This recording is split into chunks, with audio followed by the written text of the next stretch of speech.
那在08年的时候，这个国际上有一大批靶向药物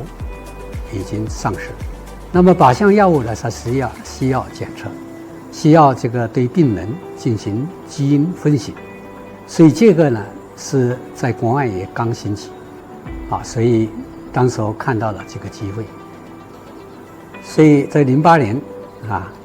我这个回来创建了这个肿瘤精准医疗伴随诊断的产品研发企业。我的这个目标是能够研发出国际一流的肿瘤精准医疗的伴随诊断产品。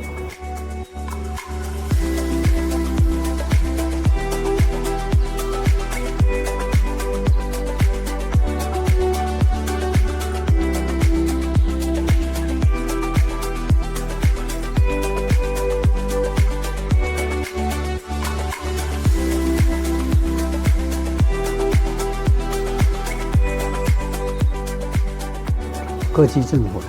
对于创业创新都非常重视。因为人才对于企业来讲是非常重要，就我们在企业在吸引人才，也是得到这个人才方面的这个政策支持。